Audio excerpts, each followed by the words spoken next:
Good morning, good evening, and good night, my terrible listeners.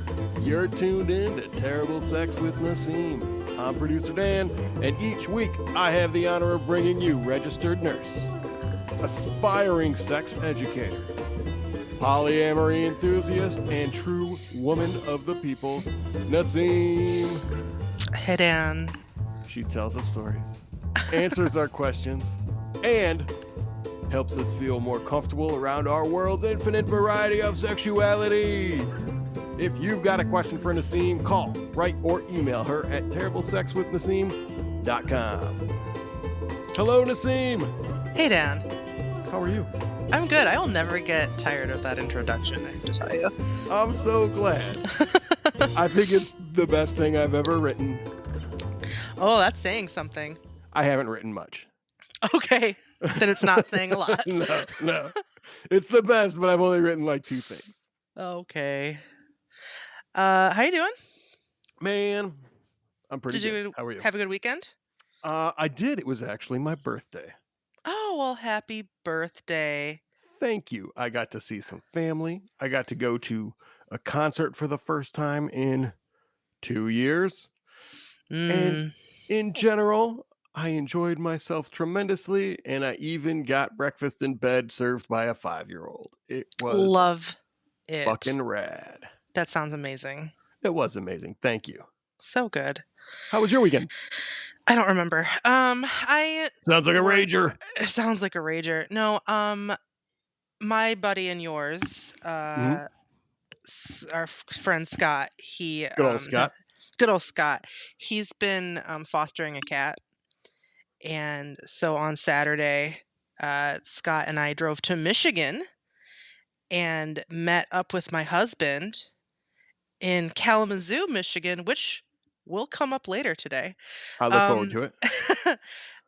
We met up in Kalamazoo because it's a 6-hour drive home, so we met halfway.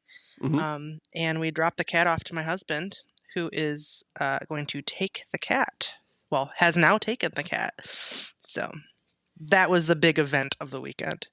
Somewhere there's a joke about pussy. You not yeah, being I thought home about it too. And him taking something else. It's right on the tip of my tongue, but I just can't get it.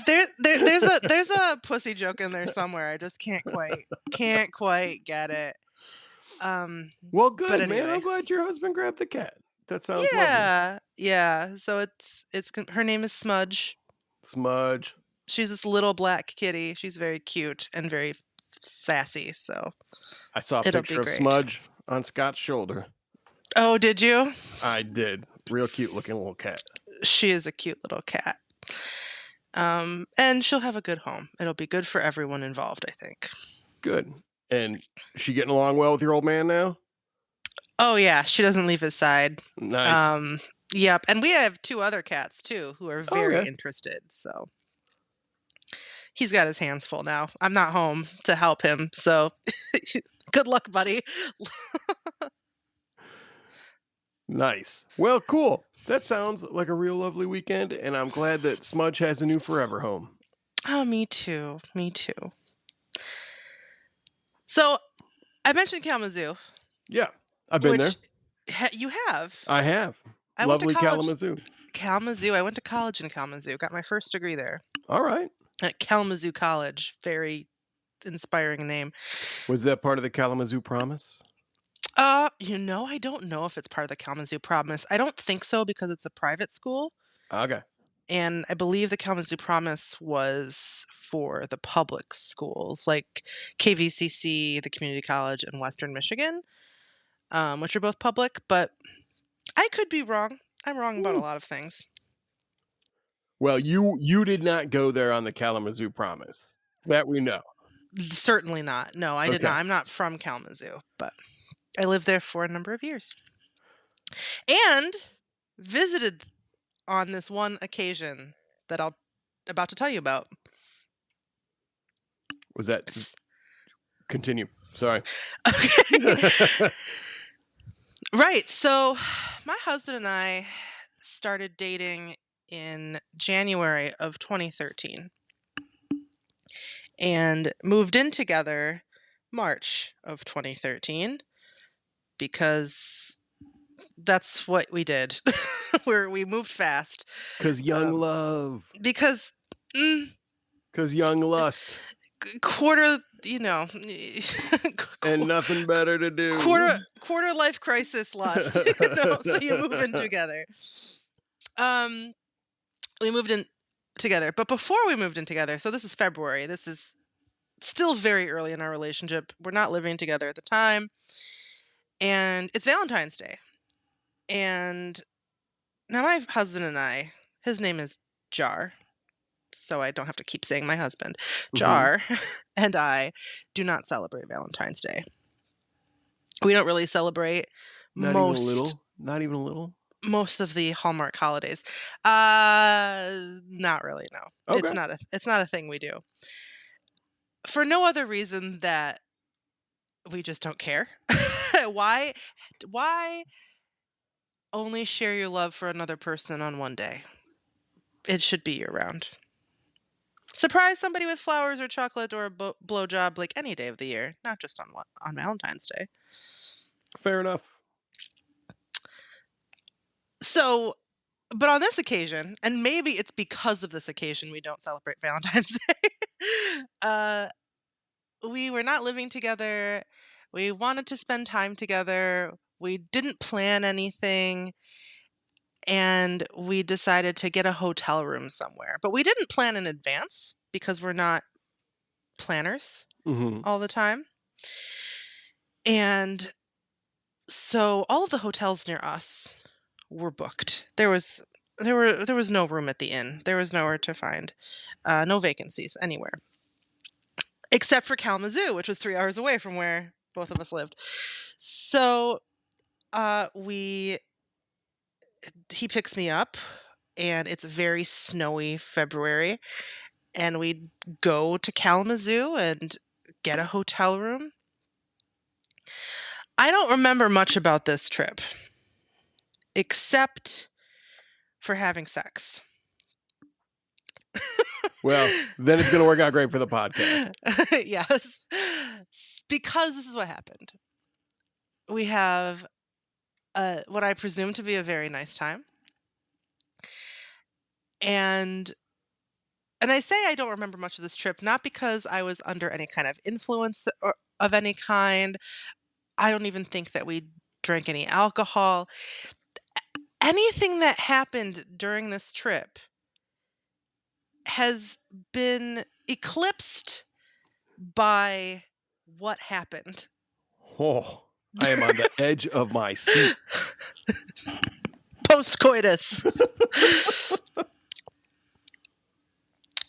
And maybe it's not that big of a deal. It had never happened to me before, and it has not happened to me since, but it has happened to other people I know. So I would like to get your input when we're done here about whether this is something that you've had experience with. Anyway. I can't wait. So we have sex. We do it like lights on, missionary style. Nothing terribly like explicit other than, fucking.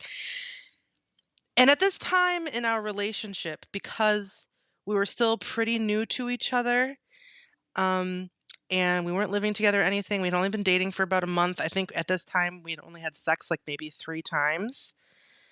We were still using condoms. Okay. That was our preferred choice of protection. We have sex. Everything's great. He pulls out. The condom is not on him.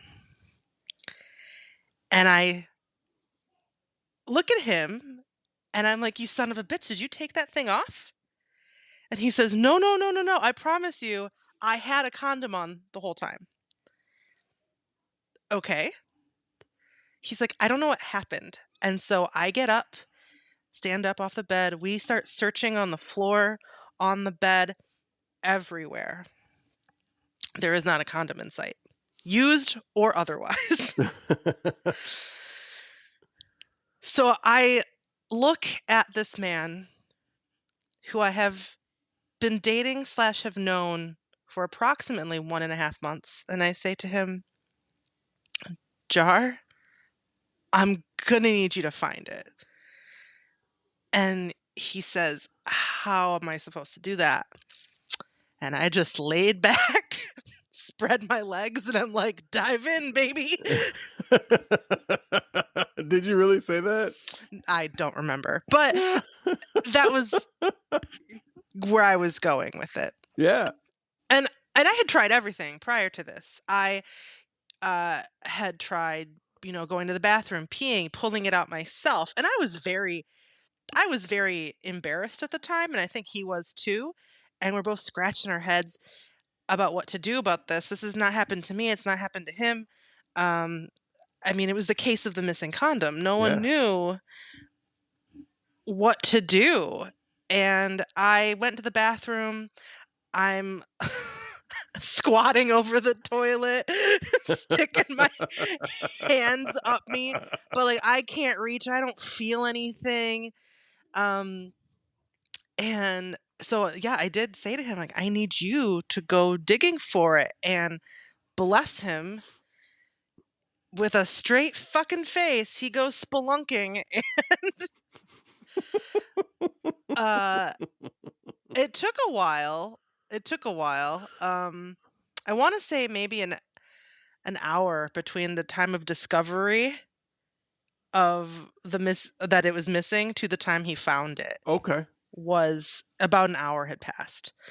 Um, and I just remember somehow it was still like there was still cum in it. I was expecting it to be empty or something. I mean, Uh, it didn't flip inside out while it was in there, apparently.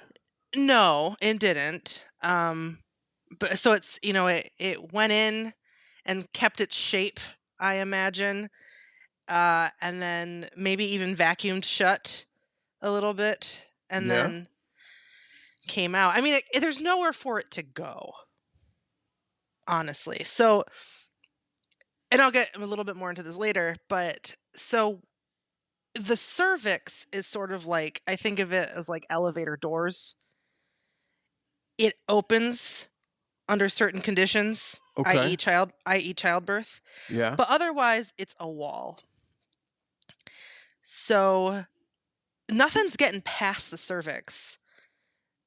So it's not as though that um, this condom is going to end up in the womb or anything. Right. Right. Right. So it's like in the vaginal canal. It's going to bump up. It possibly could bump up against the cervix or something, but it's not going to get down the elevator and like into the vestibule of the uterus. Like that's not going to happen. Right. Um. So so there's really nowhere for it to go. It had to be there. Uh. So he Now, pulls it out. can I ask, can I pause you for an Absolutely. anatomy question? Sure. It's been a while since I've been in junior high sex ed, and I'm trying to remember all the diagrams. Okay. We're gonna have to put a diagram in the show notes here. So Sure. the cervix works like elevator doors. So And that's the entrance to the womb, right? So let's start over. All right. Let's back it up even further. Yeah. Okay. From outside going in. Okay. Yeah. You have the vaginal entrance. Okay. So and then you have the vaginal canal. Uh-huh. Okay. And then you're going to come up to the cervix. Uh-huh. And then there is a very narrow passage because it's closed because those muscles aren't dilated. When the cervix dilates during pregnancy, during childbirth, that's when the cervix opens, and then that's when they're down there checking and calling out centimeters. Correct. Got it. And on the other side of that narrow passage, on the other side of the cervix or the elevator doors, then you have your uterus. Uh-huh. And the uterus is the womb. The uterus is where the fetus lives. And attached to the uterus, you've got the fallopian tubes and the ovaries. Okay. So during impregnation, that usually happens, if I recall from junior high sex ed, in the fallopian tube, and then the egg works its way down and hooks up into the into the womb, into the Uterus. uterus. Thank you. That's Yeah, so correct, right? yeah, the ovary releases the egg singular, and it makes its way down the fallopian tube into the uterus. And there's more to it than that, there's follicle stimulating hormones and junior high. Junior high. Generally speaking, it ends up in the uterus, and then sperm gets in there. Through the mostly closed elevator doors. Through the mostly closed elevator doors. Got it. Thank you. You're welcome. All right. Back to. But a whole ass condom is not going to get through the elevator doors. No. Back to our Valentine's evening. I mean, that's basically it. He had to fish a used condom out of me. What? Take me there. Take me to the mood of the room. Was this all business? Was panic? Panic? It was panic because I, believe it or not, Dan, highly anxious person. I don't especially at that time. So I immediately am thinking, oh my God, I'm gonna get pregnant. I wasn't even thinking about STDs, but I was mostly concerned about pregnancy and just freaking out. And what's Jar doing? What's his reaction here? He is so calm under pressure, man. Nice. He just goes in there like, okay, we're doing this. Very clinical about it. Like, couldn't have asked for a better partner in that moment. What's the lighting situation like? Do we got to bring the lights up so we can get... I mean, the lights were already... I remember the lights already being on. Okay. In the hotel room. Whether or not that's true, no recollection. All I remember is trying to pull out this condom in the bathroom myself and failing miserably, and 2, trying every position that I could think of for Jar to pull this condom out of me, which he did, which is a good thing. Yeah. But I'm not the only person who's experienced this. I recently had a conversation with a very good friend of mine who was having relations with a gentleman friend of hers, and the same thing happened. Condom got lost inside of her. She was very nervous about it, freaking out. Unfortunately, he was unable to fish it out. It actually was, I believe, a couple hours later. She ended up, it came out when she went to the bathroom. Okay. She voided it herself. Good for her. And I did a little bit of research on this, Dan, and believe it or not, 30%. 30. 30. That's just shy of 1/3. Just shy of 1/3. 30% of condom users, you lose their condom inside a person during intercourse. So 30%.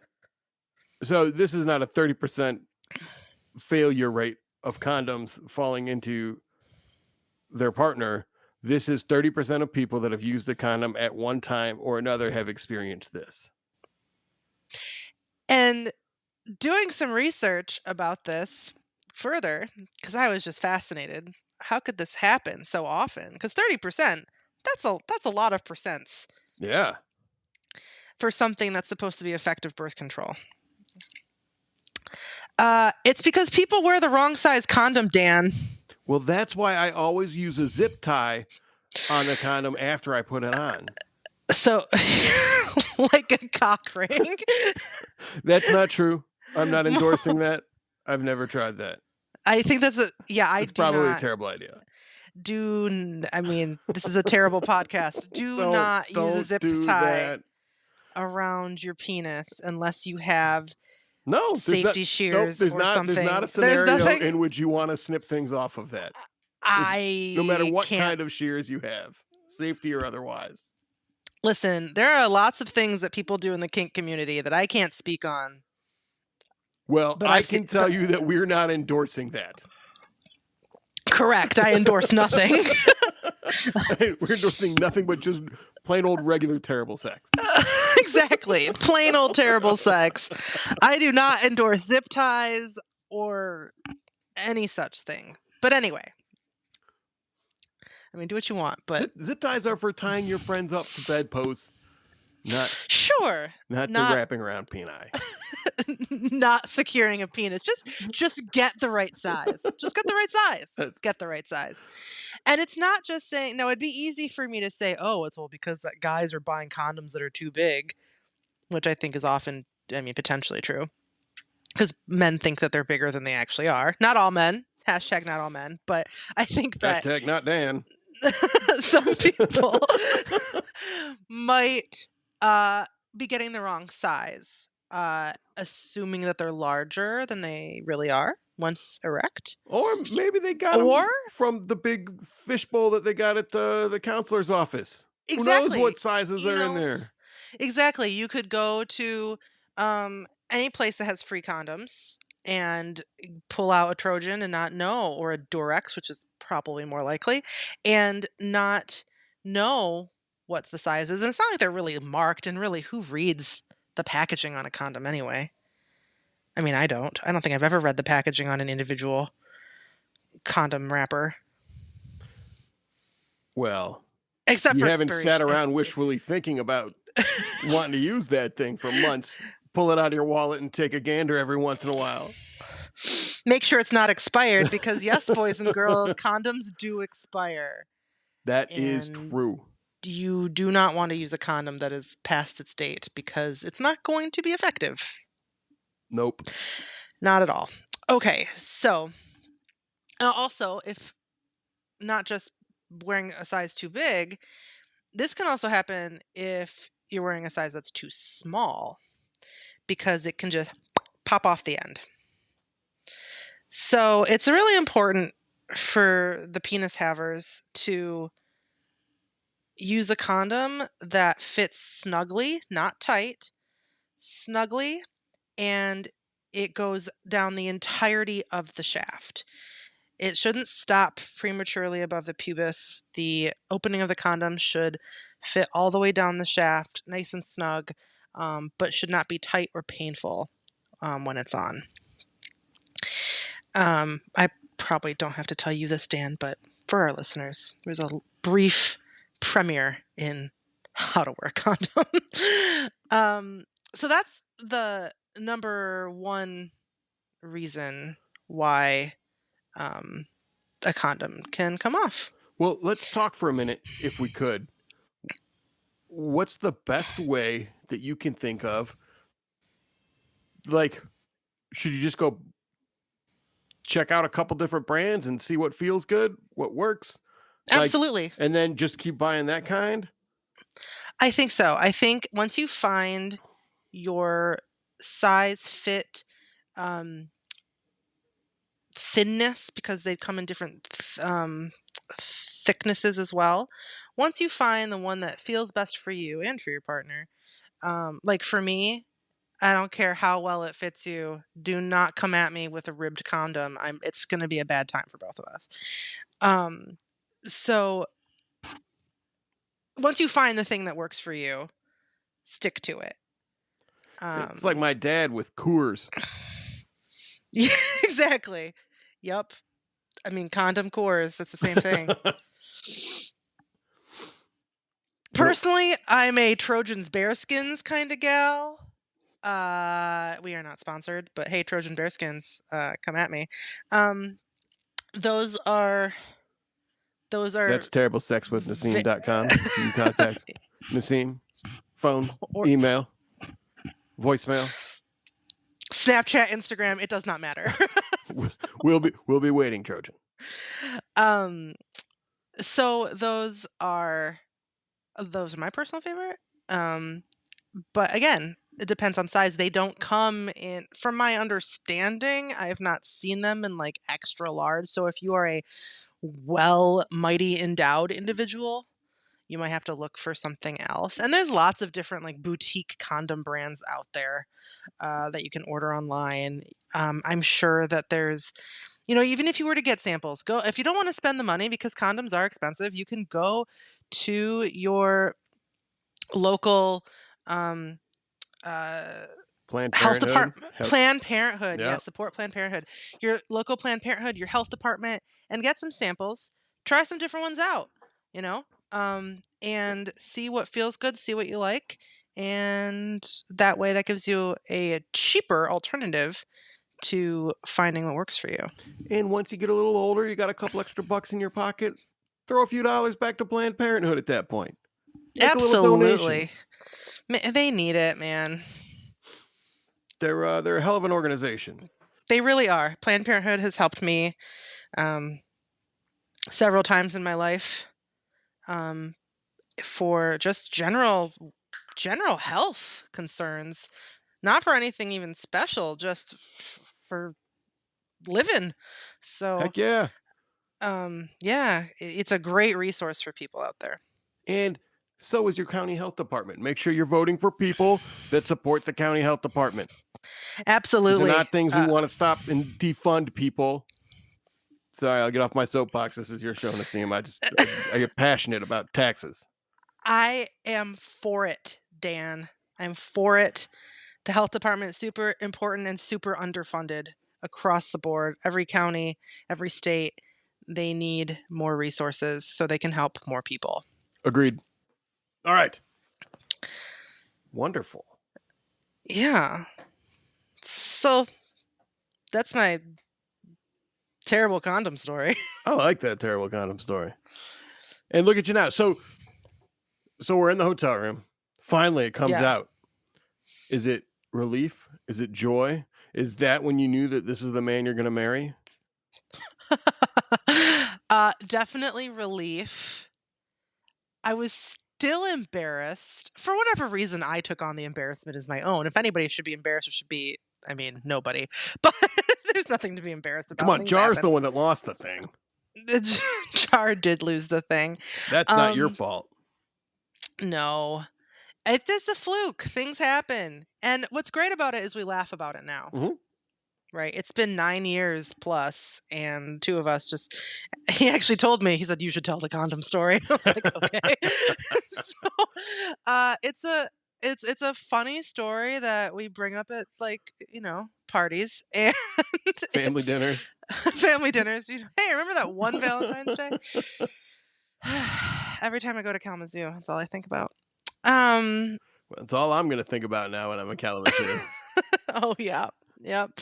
I gave smudge to Jar and looked him in the eye and thought, oh, the lost condom.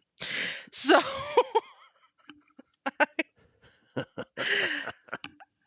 yeah. No, it was definitely relief.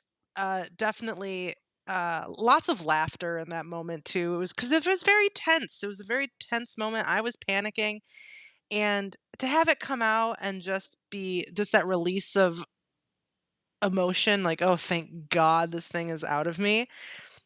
It became a good laugh about it. And I think there is a part of me that I hadn't thought before, but since you said it, yeah, that is when I kind of knew that, okay, he's husband material.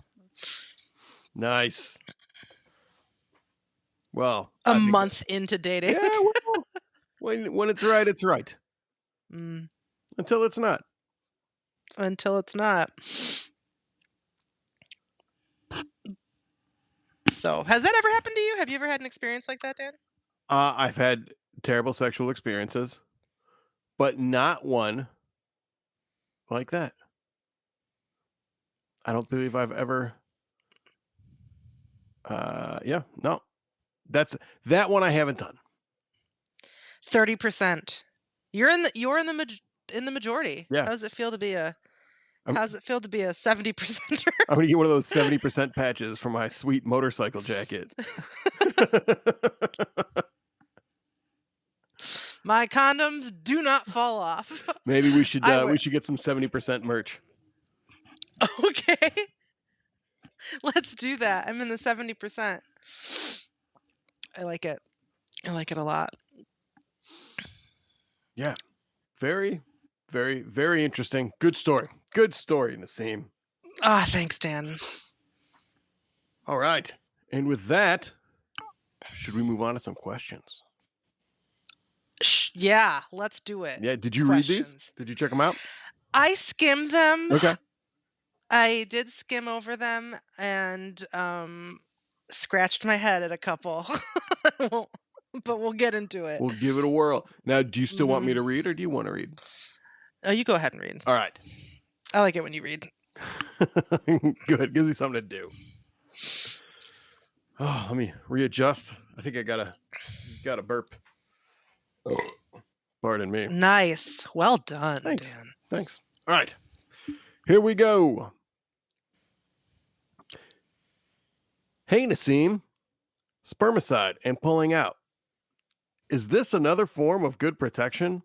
I can't use birth control. I live with my parents, and with how clumsy / forgetful I am and my brother stealing my stuff, my parents would eventually find out, which is what I don't want to happen. Anyway, thanks for the reply. Pulling out is now I've done it. It's a form of birth control that I have I've partaken in, and it's very anxiety inducing for me. Like I said, I am an anxious person. Here's why. Here's why pulling out is not the best form of birth control. Let's hear it. There's this thing called pre-ejaculate or pre-cum that it's a less thick, less viscous fluid that is excreted by the penis during sex. And it happens, as the name implies, pre-ejaculation. Okay? So That means before before. prior to the big finish, there's a little bit of this pre-cum that comes out. Rappers sing about it all the time. Do they? Oh, yeah. I guess I'm listening to the wrong rap music then. So this pre-ejaculate pre-cum does in fact contain sperm. So if a guy is pulling out right when he thinks that he's gonna come, there's a real good chance he's already got pre-cum inside you. Of course. It's pre. So it's pre. So because by the time it's registered in his brain that it's gonna happen, it's coming, there's already some leaking out. And nobody's pulling out for the pre-cum. No one's pulling out for the pre-cum because part of pre-cum is lubrication. Yeah, it's revving you up. That's part of the function of pre-cum is lubrication and to get everybody ready for the big game. And so pulling out, while it may seem effective because you're not getting the majority of the volume inside of you, it in of itself is not. You're still getting something. There's still a possibility. Is it a small possibility? Yes, but you can still get pregnant off of pre-ejaculate.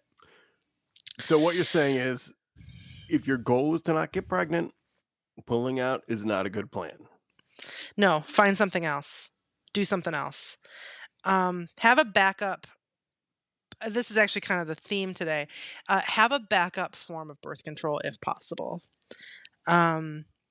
So whether that's the pill, whether that's an IUD, something else. Plan B? Because Plan B is a thing, right?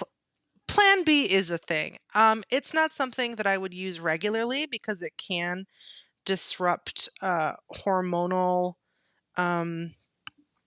like the hormonal balance of a person over a long period of time. So if you use it, using it every once in a while is not a big deal. I wouldn't necessarily advise using Plan B every single time you have sex. Plan B, not Plan A.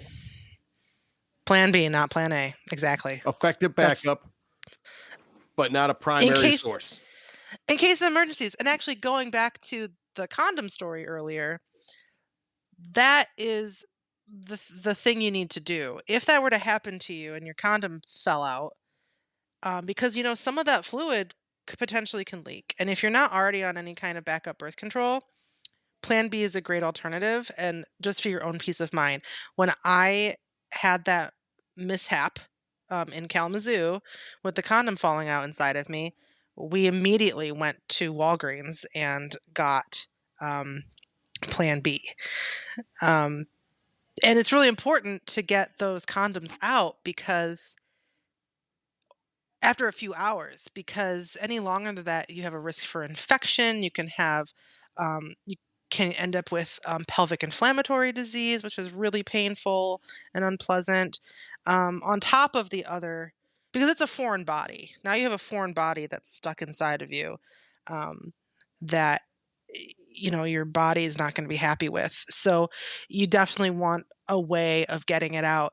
If you're unable to get the condom out, if your partner's unable to get the condom out, you're going to have to bite the bullet and go to the emergency room and have a professional take it out. Gotta go. Because Not a it thing you can't. can wait on. It's not something you can wait on, especially not more than a day. If it's been longer than 24 hours and it's still inside, you got to get that thing taken care of.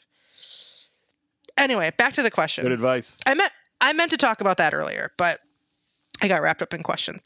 So, pull out method, not great. Spermicide. I myself have never used spermicide. It's a better alternative. It can be pretty effective. Is that like come in a jar? I've only seen that on like condom wrappers because I read them. Spermicide is actually, yes. So spermicide is on condom wrappers, on condoms, excuse me. But it is also, you can get it in a tube, and you just like before sex, you would insert it into the vagina, and it makes it an unhappy environment for the sperm. Okay. I didn't even realize I mean, I clearly didn't read the instructions on any spermicide that I've never had. Like I said, I myself have never used it. I honestly I can't remember the last time I saw spermicide like on the shelves. It's kind of an older form of birth control, of It feels like contraception. something that's from the 50s. Yeah, like spermicide, a diaphragm, a sponge. A lot of those are older, a little bit antiquated forms of birth control. There are better options, such as condoms are great. Condoms are great because they serve dual purpose. Because no matter what form of birth control, whether it's the pill or an IUD or an implant, any of those things, yeah, they can prevent you from getting pregnant, but they're not going to protect you against any kind of STD or STI. So the most effective form of protection against that is going to be something with a barrier, such as a condom, either a female condom or a male condom. Now, I've done a little research here on the internet, and Walgreens still sells a spermicide, but it's been rebranded. They don't just say spermicide on the outside. Vaginal contraceptive gel. Now, that tells me a little more about how this thing is used than I knew before our conversation today. But this contains the number one gynecologist recommended spermicide and prevents pregnancy. And it comes with applicators. Man. Yeah. We learned so much together, Naseem. Well, I learn a lot. I know, I'm learning too. And so in terms of whether the spermicide or pulling out are good forms of protection, pulling out, no. Not a good form of birth control. Spermicide, better. I would even go a step further. Condoms for barrier.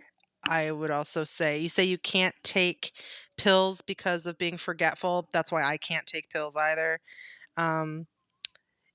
There's also the Nuva ring, which is like a It's not a disc. It's a ring, is what it sounds like. It's this flexible ring that is inserted by a doctor.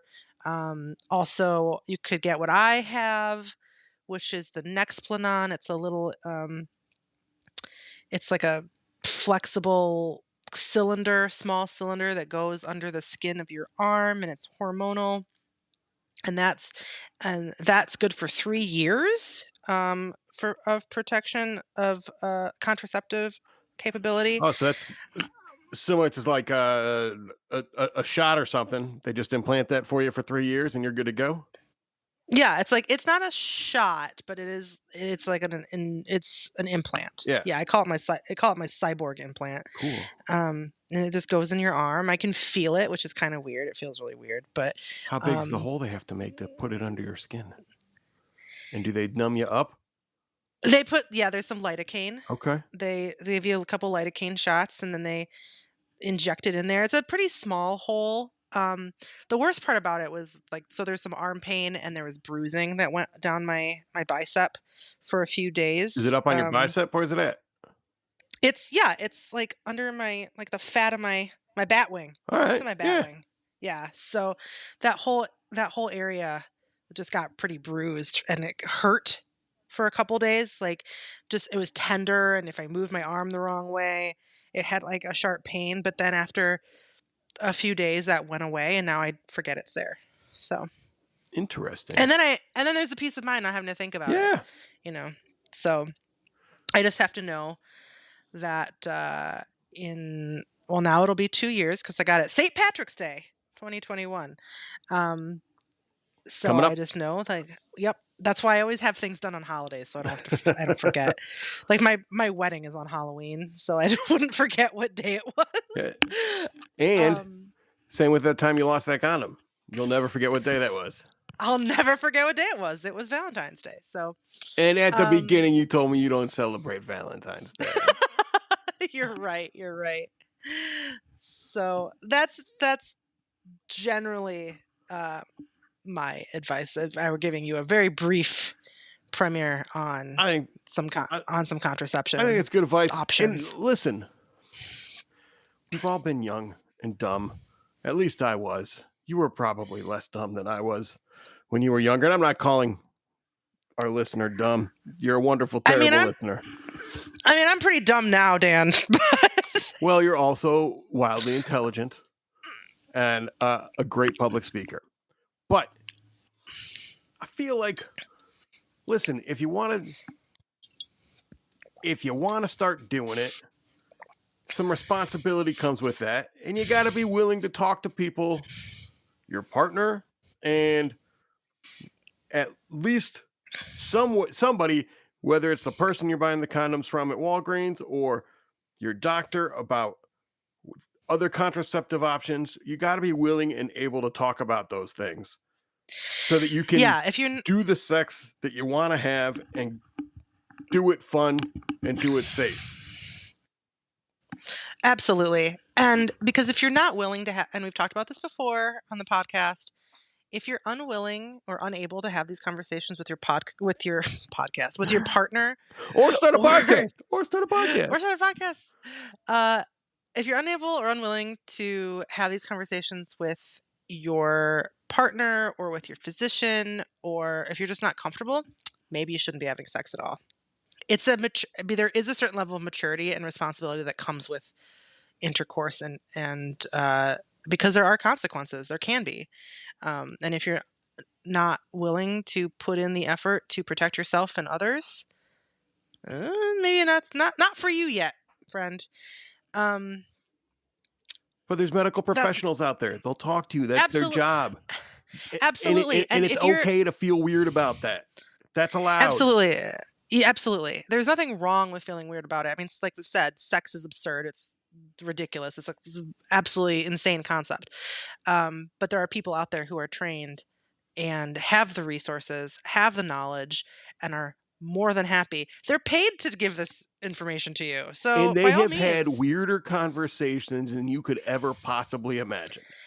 Oh my gosh. If you think what you're about to tell them is strange or weird, they can top it. Like, absolutely. Like, nothing you tell anybody is going to be a surprise.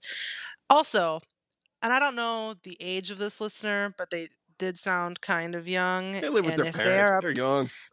they're young, but if they're like underage of consent young, like if you're, 16 years old, 15, 16 years old, like, you know, hanging out with your high school sweetie, and you can't talk to your parents about this and you can't go to like the family doctor, me and Planned Parenthood yet Go Planned again. Parenthood. That's what I'm making those Or donations for.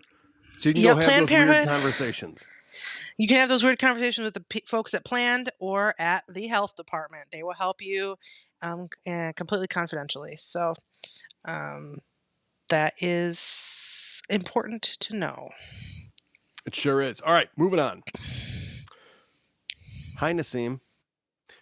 My girlfriend's birth control prohibits sex. She's got a coil installed so we can't have sex. She's been giving me regular oral. How do I spice things up? And also, how do I spice things up when we can have sex again?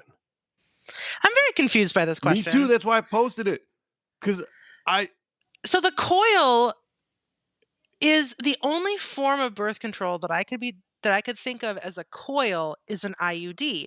And an IUD you can have sex within 24 hours of installation. Yeah. So long as, the lady's not like cramping and totally in pain because getting an IUD inserted is terrible. So I don't understand this question saying that they cannot have sex because of her birth control. Somebody is not communicating. Well, when I Google the coil, yeah, it's an IUD that's popping up. Yes, so you've got I the imagine Paragard. some copper spring that basically worked Yes. like a chastity belt. So that's not what he's talking about, is what you're saying. No, that's not what he's He talking or about. I she think he is talking is about. probably talking about a copper IUD like the Paragard, potentially a progesterone one like the Mirena, but in either case, you could have sex within 24 hours of those being inserted. Or maybe Um, his partner's not ready and she's using that it's as a reasonable excuse to not be ready. which is I can understand that, absolutely, but if that's the case, girlfriend needs to have a real conversation with her partner. Like, Yeah, I mean, I think the real thing here is that everybody needs to communicate. people definitely need to communicate. There is something head scratchy happening in this relationship, and I don't love it. And but who am I to judge? I just think that, be really open with your partner, and tell them, like, look, I'm not ready for vaginal intercourse right now. I'm happy to, perform oral, but maybe another time. And in terms of spicing things up, again, talk to your partner. Like, what are the things, and what does spice mean? Because spice to one person can mean different thing than somebody else. Exactly right. You know, Can I pull them? Let me give this kid some advice, if I may. Please. I know this is your show, but I got a thing to say to this kid. All right. So, young man, I'm assuming this young lady is gifting you oral on the regular. How do you spice things up? You pay her back. You say, "What can I do for you?" And you be willing to fucking do it. That's how you can spice it up, and you got nothing to complain about. If she's giving you oral on the regular, you take it as slow as she wants with anything else. That's all. Excellent advice, Dan. Couldn't have said it better myself. Wouldn't have said it better myself. You would have been nicer about it. That's perfect. Sometimes, you know what? Sometimes we don't need to be nice when the truth is right there. Yeah, reciprocate. Be patient. Because here's what I find interesting.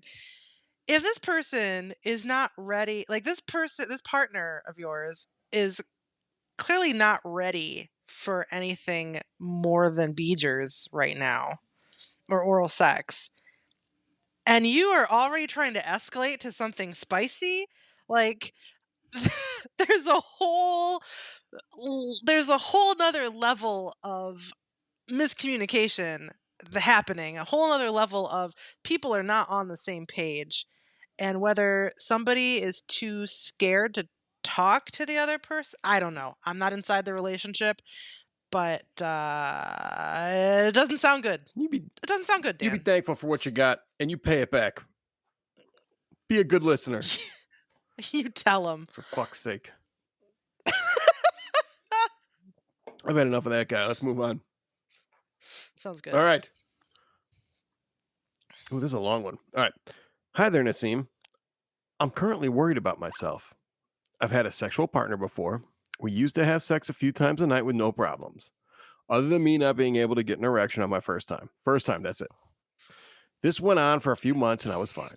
Then we broke up, and I've recently encountered another girl, like a month after. So we go to have sex, and I can't get it up straight away, but eventually do. But after that, I ejaculate very quickly. So I think, oh, that's never happened before. 2 days go by and we do it again. This time, I get an erection, but it just won't go in. We eventually do, and then I finish quickly again? Question mark. I'm so lost? Question mark. Is there something wrong with me? Question mark. That's an appropriate question mark. Are me and my partner not very compatible? I feel sorry for her because it's her first time, but I just don't know what's happening. This never usually happens to me? Inappropriate question mark. Please, Naseem, help me. Thanks. The question marks are what really got me. Um, so a lot happening here. The short answer, no, there's nothing wrong with you. Aside from not asking your partner how they're doing. When you initially said that you got hard and then it wasn't able to go in, to me, that's a flag. That flags me to say, oh, you're the girl that you're having sex with wasn't ready. Like she Yeah. was physiologically not. She either wasn't engorged or because people forget about engorgement, which I'll get to. She I either forget about it wasn't all like the wet time. enough. She wasn't wet enough, so she had no lubrication. She wasn't engorged, so she wasn't fully uh, open and accepting of said penis. I can be 100% wanting to bang, ready to go, and for whatever reason, my partner will like try to put his dick in me, and it like won't happen. And that's because sometimes there is a brain and body disconnect. Sometimes the body is just not listening. Sometimes it's just like, nope, not today. Um, and so it's important for you to figure out like what is she turned on? Is she turned on? Do you think she's turned on? Is she actually turned on? Have you done any foreplay? Foreplay is huge because foreplay isn't just about her, it's also about you. You can get turned on more and get a stronger erection with foreplay. Uh, and then she can also have uh, m- she can have her body more ready to um, accept penetration. Um, and foreplay is different for everybody, but touching is huge. Not even necessarily, I call it sexual touching, where you're like touching genitals, but more sensual touching, especially for women, is very powerful. Erogenous zones. We could probably I could do a whole separate podcast about foreplay. Um, so is there anything wrong with It could be you called Terrible Touch with Naseem. Terrible touch with Naseem, the bad touch. So it's not necessarily that there's anything wrong with you physiologically. There's probably something going on mentally where you're either your mind's not in it or her mind isn't in it, or it's just one of those things. Sometimes you just can't get it up, or it goes away, and that's okay. Like these things happen. And looking back at this letter, this has happened before. You've got a history of this. Your brain seems to get in the way of what your dick wants to do sometimes, and that's okay. It happens. And when it happens, there's nothing wrong with just taking sex off the table. If that's the thing that's adding so much pressure to your brain and you're getting in situations that like keep snowballing in your head and then continue to add to this, That's a continue to play games with your dick, then just take it off the table. Say, girl, tonight's about you. And then, that's a fantastic point. yeah. Fantastic point. Because the more we think about it, the more we want it, the less likely it is to Oh happen. my God, brains are the worst. So the worst. So take it off the table, and you can always come back to it. Try something else. Do a little more cuddling. Maybe watch a show. Do some other touching. Maybe do some oral, and then eventually you can circle back around, maybe or maybe not at all. Um, and try again later. It's okay. It's Your okay. dick will still your dick will still be there. Your dick's It's going to be fine. there. Mhm. Mm-hmm. I think that's a really good answer to a convoluted questions with a lot of question marks. So many question marks. All right. Let's do one more, Naseem, if you got it in you. Okay. Well, maybe later, Dan. No, yeah, let's go. All right. Dear Naseem. Okay, so I'm so sorry if this sounds too medical, but I'm getting crazy about this. It has been Oh occurring boy. lately, and it's a hell for me because I don't have a sex partner or anything of the sort. Is there a term for the time? Is there a term for those times when a person with a pussy wakes up with this need of rutting against anything? Question mark, question mark. I'm depressed, so I think my body is trying to release itself in any way, but this is so frustrating, and I want to research about it and how it to make it less frequent. So if you know anything about this, help me, Naseem. You're horny. Like, the end. You're horny. And it's worse because you don't have a partner right now, a sexual partner. I'm curious what your masturbation regimen is. Like, do you masturbate? If you do, how and how often, how frequently? What implements are you using? Do you watch porn or partake in any kind of pornography or erotica? Like, there's so many questions that I have, so many variables that could be contributing to this. Um, and in terms of like, so my gut instinct is to say just masturbate. Just masturbate. Now, Now, is that going to diminish the frequency? Oh no, because the more I masturbate, the hornier I get.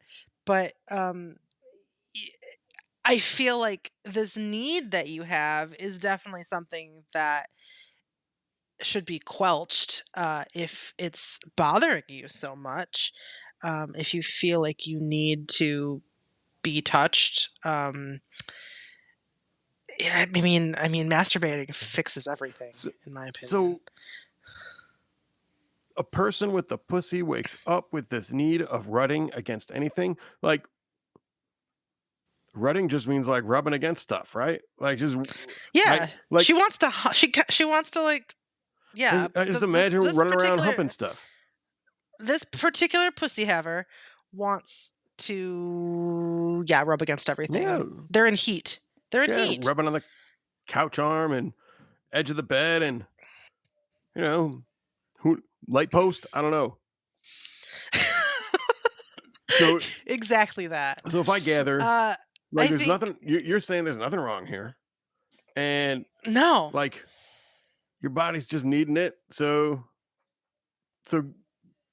masturbate and see if that makes you want to rub against inappropriate things like light posts a little less. Yeah. And if I think masturbation will cure all ills. you got a light post in It's your actually house in a private place, or maybe that's just your thing. I'm not judging anyone. You keep going, Naseem. I'm not doing a great job. okay. I'm We're just not trying to figure this endorsing thing out. light posts. So, masturbation will release the endorphins and the oxytocin and all the things that are going to increase and the serotonin. It's going to give you the happy feelings. So if you're a depressed person as you alluded to in your question. Regular masturbation will help. Not to say that it's a cure. I'm not endorsing any kind of like cure for depression by any means, but bringing out it some can endorphins certainly can't hurt. It can't hurt. Now, the fact that you're even having a libido at all while depressed is frankly pretty impressive. Most people with depression, due to feelings about themselves and also medications, can greatly decrease libido. So the fact that you have any kind of horniness is commendable. So absolutely, I think masturbation will help you immensely. If there's a reason why you aren't doing that, I'd be interested to know why. Because again, boys and girls, there is nothing wrong with masturbating. It's perfectly healthy. It's perfectly normal. It is good for you. It is not dirty or unclean. So by all means, touch yourselves. And that's my answer. That's my answer. I'm sticking. It was not short, but it was great. They never are short, Dan. Man, ain't that the truth? We're already past an hour on this one, Naseem. Wild. It flew by. It did fly by. But I enjoyed it. I certainly hope you did. Sure did. Always and do. And to all our terrible listeners, I hope you did as well. Thanks for sticking it out with us. Yes, thank you so much. All right. Shall we call it a wrap? That's a wrap. Let's do it. That's a condom wrapper right there. Oh, that was rough. Did you think so? I thought it went well. I thought it was rough. But that's Get out of here. I always think it's rough. So. Naseem wants all her terrible listeners to know that although she is a medical professional, she is not your medical professional. This podcast is not medical advice. If you want medical advice, please seek out your very own healthcare provider. Terrible Sex with Naseem is part of the Terrible Podcast Network.